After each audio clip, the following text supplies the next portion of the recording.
Former President Trump called the Russian invasion into Ukraine a holocaust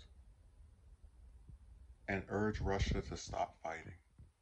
A large shift in tone since last week when the former president praised Russian President Vladimir Putin. Trump's remarks came during a Wednesday interview with Fox Business host Maria Bartiromo, widely seen as a Trump ally. The former president said Russia has to stop killing these people and suggested a deal could be worked out to end the conflict. His remarks were a part of a wide-ranging interview which included criticism of the Biden administration's handling of the Russia-Ukraine crisis, which served as the opening note to President Biden's State of the Union address on Tuesday night. After Trump said that something could be done with Russia right now, Bartiromo asked him, "What's the solution?" "Well, you have to work out a deal. They have to stop killing these people," Trump answered. "They're killing all of these people, and they have to stop it, and they have to stop it now. But they don't respect the United States. The United States is like, I don't know. They're not doing anything about it. This is a Holocaust. This is a horrible thing that's happening. You're witnessing, and you're seeing it on television every night." Trump has repeatedly put out statements saying the conflict would have never happened if he was still president. The former president has often complimented Putin and held a widely criticized summit with the Russian leader in Helsinki during his presidency, where he said he believed Russia had not interfered in U.S. elections. Just last week, Trump praised Putin as smart and pretty savvy for recognizing two breakaway regions in Ukraine as independent, a precursor to the invasion. Trump also won the Conservative Political Action Conference's straw poll for president last weekend amid the Russian invasion, underscoring his status as the favorite to win his party's presidential nomination for 2024.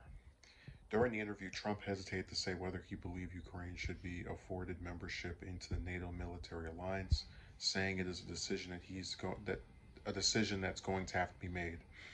Ukrainian President Volodymyr Zelensky on Tuesday called for his country to be admitted.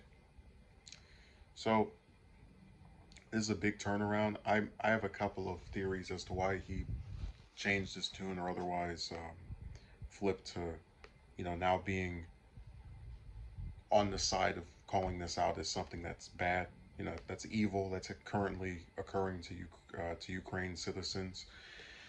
And a lot of it has to do with, I think he read the room. He saw that while Republicans will follow him off the cliff when it comes to, and not all of them, but the insurrection stuff, saying the election is stolen, just usually pretty much any theory, conspiracy theory or policy that he has, you saw a pretty consistent across the board condemnation of Putin by both parties. And I believe that he knows, because I said before, Americans don't care about foreign policy. That's why they don't talk about Yemen. That's why they don't talk about Syria, just overwhelmingly, or Palestine, just all these places that get brutalized, sometimes with the United States' help, they don't care for at all.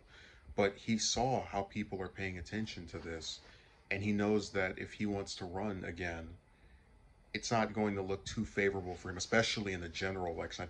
I think the voters will probably, because they don't care about foreign policy, so they'll just say, oh, I disagree with him on that one thing, but I'm still going to support him.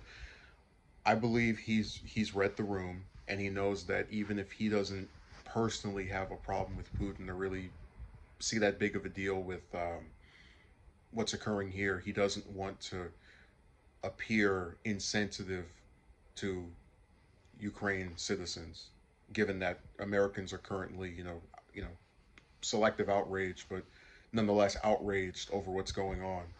So I think this is all part of his long-term plan to get which I think he'll get the nomination pretty much no matter what he does, but we'll see.